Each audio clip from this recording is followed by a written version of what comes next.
Welcome everybody, I am 6am Comics, and this is reviewing my 9-year-old's comics. It's a new year, and I actually thought about changing the title of the series to more accurately reflect my son's age of 10 years old.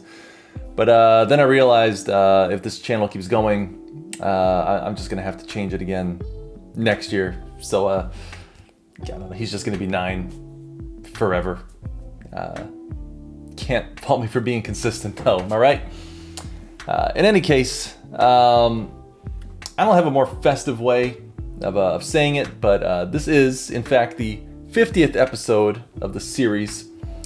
And to celebrate, I put up a poll earlier this week asking you, my lovely subscribers, which comic you'd like to see me review next.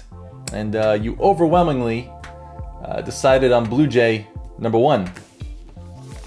So here it is.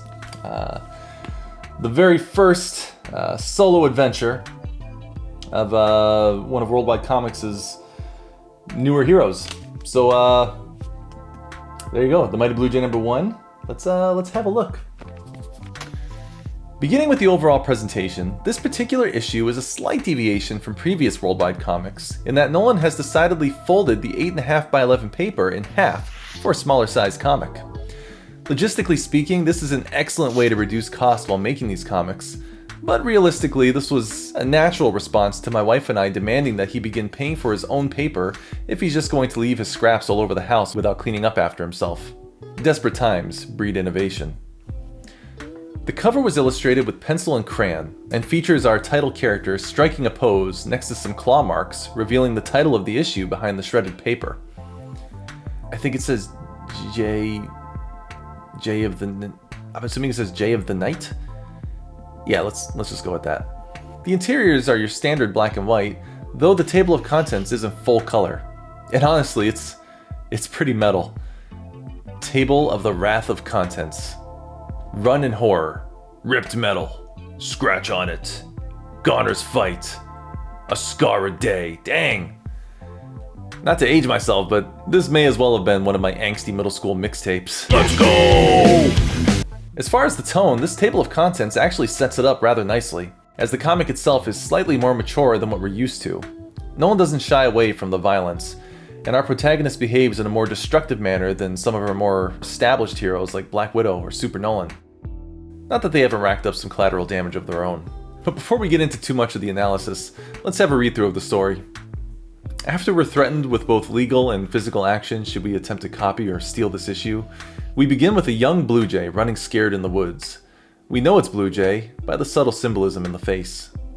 As he runs from an unseen assailant, we're shown a graphic close-up of some rather sharp appendages growing from his arm.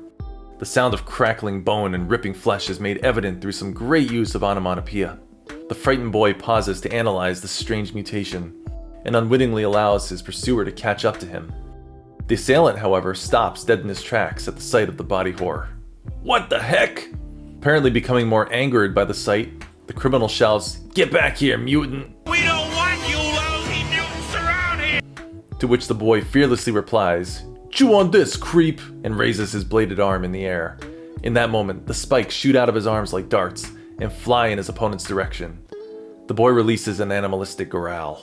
Just as the blades are about to make contact, we're shown a zoomed out glimpse of the forest where this confrontation is taking place, as a loud creak-crack resounds through the area. While the implication is that the boy killed his aggressor, we soon find that the blades merely penetrated the pickaxe the man was holding, scarring him enough to shout, "I give up!" as he runs away in fear. Young Blue Jay mutters, "Don't come back." As we flash forward to modern day, Blue Jay is all grown up and crazy swole. He wraps up lifting weights as he counts his final rep, 1092, with a snap of the bar, as one does when they complete their workout. He shouts, "Done!" and takes a look at his muscular physique while reaching for a shirt from his dresser. As he puts on the shirt, the blades protruding from his arm shred the sleeve of his t-shirt. Whoops! A radio resting on his dresser declares there's trouble nearby, exciting our shredded protagonist. Deciding stairs are a waste of time, Blue Jay shatters the window to his bedroom and leaps out of the building as he suits up.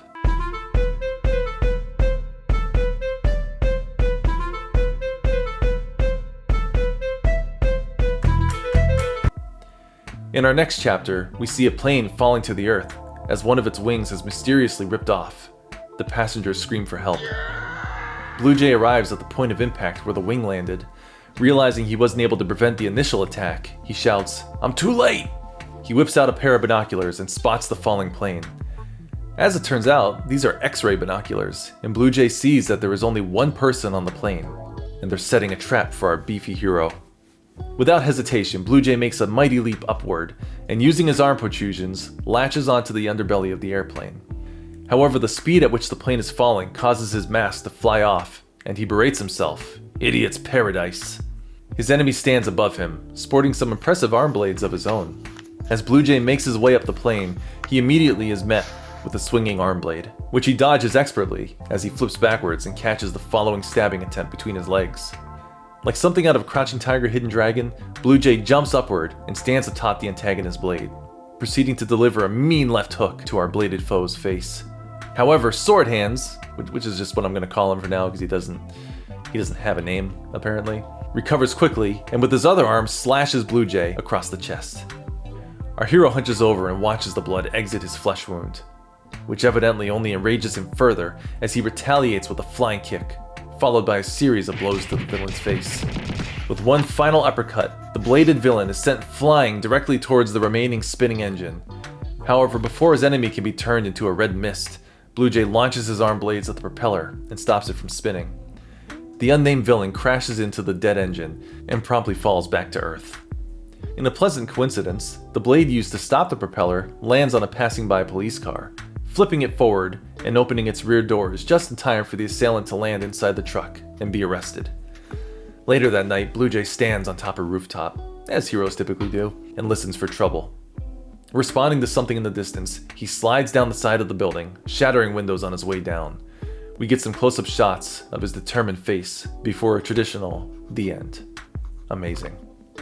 In a fun throwback to the earlier days of Nolan's graphic novels, we're treated to some fun bonus content at the end of the book, specifically a variant cover design and a poster of the book's villain, and even a heartfelt thank you to the reader from the author himself.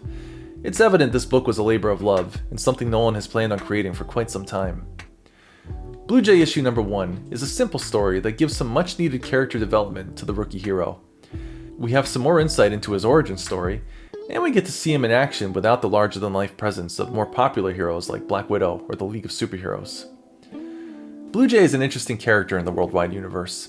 His demeanor and overall aggressive nature insinuate an anti-hero. But in the moments where the moral line would generally be blurred, Blue Jay always errs on the side of good, choosing to save his enemies from his own fatal blows, rather than allowing them to succumb to his wrath. But I'm not entirely convinced that he's above killing. Given his animalistic nature and quick-to-violence approach to, well, everything, I'm pretty certain that should an issue of Blue Jay be created without the intent of bringing it to school to show his friends, Nolan may choose to go in a different direction with this particular protagonist. Thus is the life of a comic book creator. All the freedom in the world to do what you love, but still held back by the big censorship machine. I.e. his mother and I. And his school. Mostly his school. And his mother. I'm just saying.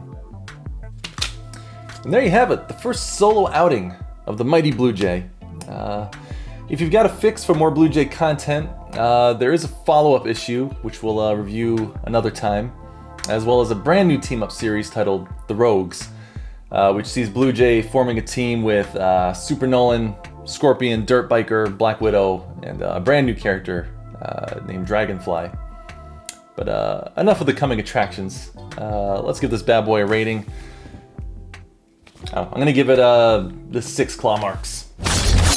There you go. In any case, I just want to quickly say thank you to everybody who has subbed to this channel.